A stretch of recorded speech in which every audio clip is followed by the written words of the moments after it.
Hey hello guys, আসসালামু আলাইকুম। কেমন আছেন সবাই? ব্লু লক সিজন 3 এর নতুন একটি ভিডিওতে সবাইকে স্বাগত। আজকের ভিডিওতে আমরা এক্সপ্লেন করব এই সিজনটির 31তম এপিসোড। পূর্বের এপিসোডে তো আমরা দেখেছিলাম যে ইসাগিদের বায়ার্ন মিউনিখ ভার্সেস রিনদের পিএসজির ম্যাচটি স্টার্ট হবার কিছুক্ষণের ভেতরই রিন যখন বল নিয়ে গোল পোস্টের দিকে আগাতে নেয়, তখন ইসাগি এসে হেড দিয়ে রিনের সামনে থেকে বলটিকে আউটলাইনের দিকে পাঠিয়ে দেয়। তো কোন টিম এই ম্যাচে সর্বপ্রথম গোলটি করে নিজের টিমকে লিডে রাখতে পারবে, সেটাই আমরা আজকের এই এপিসোডটিতে দেখতে পারবো।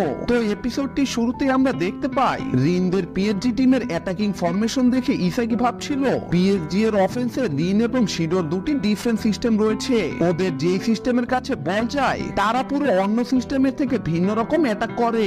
এর জন্য এখন ওদেরকে আটকাতে হলে ইসাগিকে উভয় সিস্টেমের মুভমেন্ট করতে হবে। এদিকে রিনদের টিমের একটি প্লেয়ার থরুইনের মাধ্যমে ম্যাচটিকে আবারও রিস্টার্ট করে।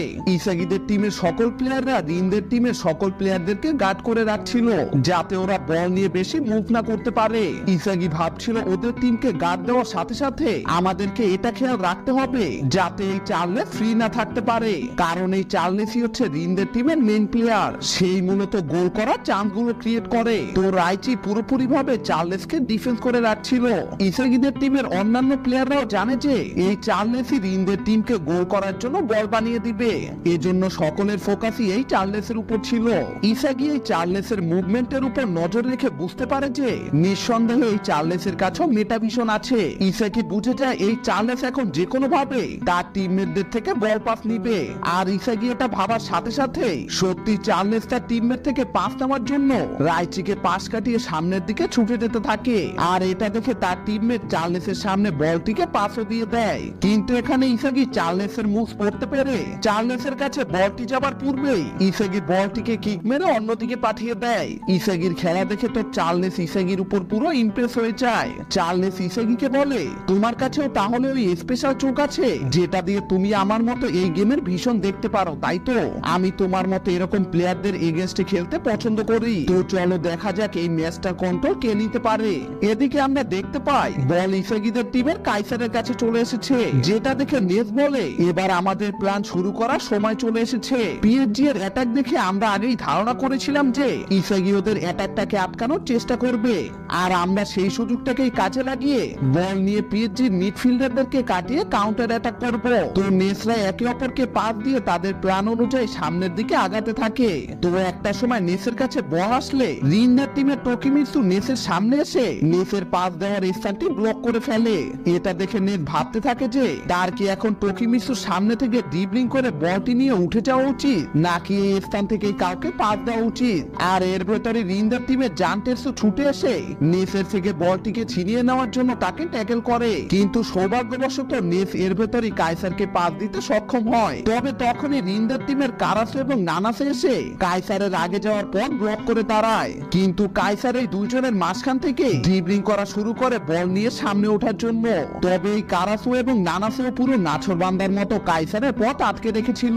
কিন্তু কাইসার এই দুইজনের মাঝখান থেকে কোন রকম গোল পোস্টের এক সাইডে তার টার্গেট লক করে যেই না বলটাকে শুট করতে যাবে, তখনই পিএসজি টিমের একজন প্লেয়ার এসে কাইসারকে ট্যাকেল দিয়ে তার থেকে বলটিকে ছিনিয়ে নেয়। এটা দেখে তো কাইসার নেস সহ ইসাগি পর্যন্ত শক্ট হয়ে যায়, কারণ এখন পর্যন্ত কাইসারের শট করার মুহূর্তে কেউ তার থেকে বলটি ছিনিয়ে নিতে পারেনি। কিন্তু আজ পিএসজি টিমের কেউ একজন এটা করে দেখালো। আর আমরা দেখতে পাই যে প্লেয়ারটি কাইসারের থেকে বলটিকে ছিনিয়ে নিয়ে গেছে সেই প্লেয়ারটি হচ্ছে ইতোশি রিন। রিন কাইসারকে বলে, তোমার শুটিং পয়েন্ট একেবারে প্রেডিক্টেবল ছিল, এই পুরো মাঠ একমাত্র আমার, সময় হয়েছে এবার তোমাদের সকলকে ধ্বংস করার। এটা বলে রিন ইসাগিদের টিমের গোল পোস্টের দিকে ছুটে যেতে থাকে, যেটা দেখে ইসাগিদের টিমের সকল প্লেয়াররা রিনকে আটকানোর জন্য অ্যালার্ট হয়ে যায়। কিন্তু এই রিন এখন যেন এক ভয়ঙ্কর লেভেলে চলে এসেছিল। সে at the same time dribbling করে কুনিগামি রাইচি এবং নেসের সামনে থেকে বলটিকে নিয়ে উঠে যায়। রিনের খেলা দেখে তো নেস পুরো শক্ট হয়ে যায়। নেস বলে, তো এটাই কি হচ্ছে বুলকের নাম্বার 1 প্লেয়ার ইতোশি রিন? রিনের টিমমেট চার্লেস এবং টোকিমিৎসু আসে রিনকে সাহায্য করতে। তখন নানাসে এসে রিনকে বলে, আমি তোমার সঙ্গে আছি রিন, আমাকে ব্যবহার করো। আচ্ছা, এই নানাসে তো তেমন ভালো প্লেয়ার নয়, ওর তো এই টিমে চান্সই পাবার কথা ছিল না, সেখানে ওর চান্স তো পেলই, তার সাথে এত ভালো খেলছে। তো তার এই খেলার পেছনে রহস্যটা জানতে হলে আমাদেরকে রিনদের টিমের ট্রেনিং সেশনের সময় ফিরে যেতে হবে, যেখানে আমরা দেখতে পাই রিন যখন একদিন ট্রেনিং করছিল যাচ্ছিল তখন নানাসে রিনকে বলে, আপনি আমাকে যা বলবেন আমি তা সব করব, প্লিজ আমাকে আপনার শিষ্য বানিয়ে নিন। তখন রিন নানাসেকে এখান থেকে চলে যেতে বললে নানাসে রিনের পা জড়িয়ে ধরে বলে, আমার উপর দয়া করেন রিন, আমি খুবই হতাশার ভেতর রয়েছি, এইভাবে খেলতে থাকলে আমার জীবন ধ্বংস হয়ে যাবে, তাই আপনি প্লিজ আমার খেলা ইমপ্রুভ করতে আমাকে সাহায্য করেন, আমি আপনার কাছে ভিক্ষা চাইছি।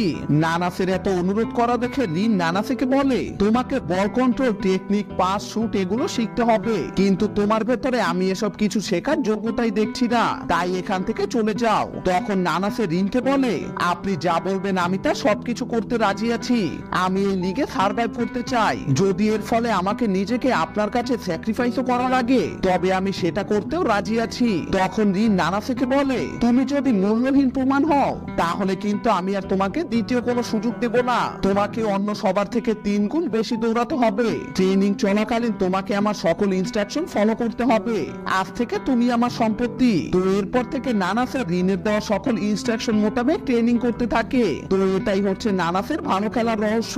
তো এরপর সিন আবারও প্রেজেন্টে ফিরে আসে, যেখানে রিন এবং নানাসে একে অপরের ভেতরে পাস দিতে দিতে বল নিয়ে সামনের দিকে এগিয়ে যাচ্ছিল। নানাসে তার ফুল এফোর্ট দিয়ে রিনকে বল নিয়ে সামনে এগিয়ে যেতে সাহায্য করছিল।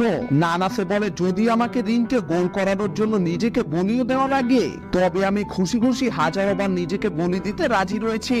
তো নানাসের দেওয়া ফাইনাল পাস পেয়ে রিন বলটিকে গোল পোস্টের দিকে শুট করতেই যাবে, তখনই কোথা থেকে যেন কাইসার ছুটে এসে ট্যাকেল দিয়ে রিনের শুট করার এরিয়া ব্লক করে ধরে, আর সাথে সাথে রিনের পেছন থেকে ইসাগি ছুটে আসে রিনের থেকে বলটিকে ছিনিয়ে নিতে।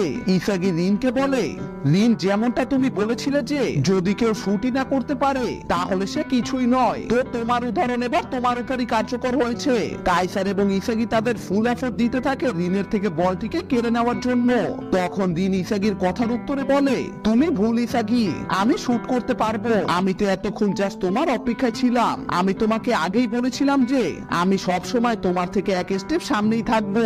এটা বলে রিন ইসাগির জার্সি টেনে ধরে বলটিকে গোল পোস্টের দিকে শুট করে দেয়, কিন্তু তখনই সৌভাগ্যবশত রিনের শটের পথে হায়রি ছুটে এসে তার পা দিয়ে রিনের শটটিকে ব্লক করে ফেলে, যেটা দেখে মাঠে থাকা সকলে তো পুরো শক্ট হয়ে যায়। হায়রি রিনকে বলে, যদি তোমাকে গোল করতেই হয় তাহলে তোমাকে নেক্সট টাইম আরো ভালো প্ল্যান বানিয়ে আসতে হবে। হায়রির খেলা দেখে ইসাগি মনে মনে বলে, হায়রি আগেই বুঝতে পেরেছিল যে আমি রিনের সঙ্গে হেরে যাব, এজন্য এক মুহূর্ত নষ্ট না করে রিনের সামনে এসে রিনের শটটিকে ব্লক করে দেয়। ইসাগি আরো বলে, এই ম্যাচটি শুরু হবার সাথে সাথে সকলে সবার বেশ দিয়ে খেলে যাচ্ছে, যার মানে এই ম্যাচটি এখন অন্য লেভেলে চলে গিয়েছে, নিঃসন্দেহে এটা আমার এখন পর্যন্ত খেলা সব থেকে সেরা একটি ম্যাচ।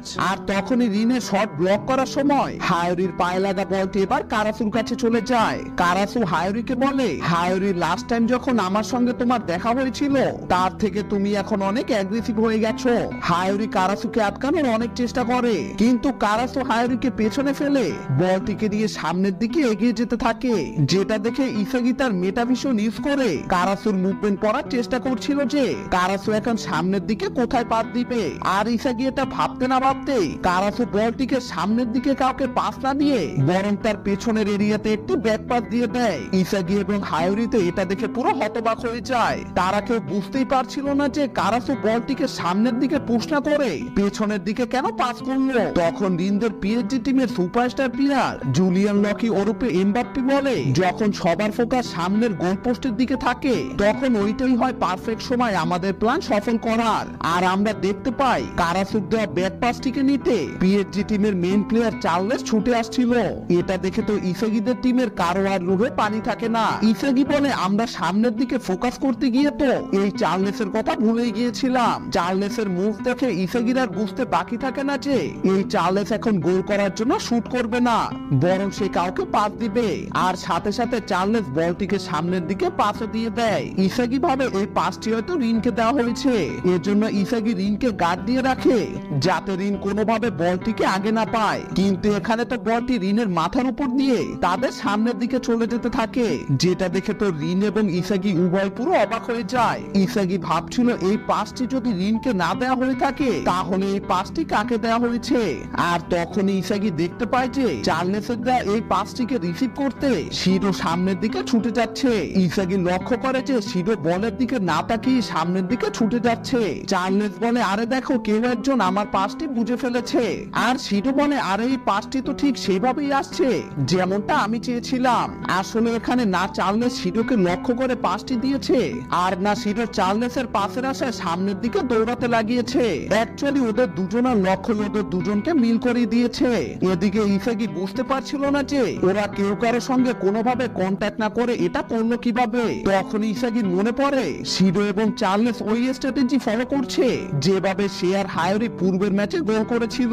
তো শিরো ডেমনের মতো উড়ে গিয়ে বলটিতে হেড মারে আর তার এই হেডে গোল হয়ে যায় এবং চার্লস ও শিরোর অসাধারণ কম্বিনেশনের গোলে তাদের পিএসজি টিম 1-0 গোলে ইসাগিদের বায়ার্ন মিউনিখ টিম থেকে এগিয়ে যায়। তো ইসাগিরা কি পারবে এরকম একটি টিমের এগেইনস্টে কামব্যাক করতে, নাকি এবার রিনের গোলে তাদের টিম ইসাগিদের টিম থেকে আরো এক স্টেপ এগিয়ে যাবে? সেটাই আমরা পরবর্তী এপিসোডে দেখতে পারবো।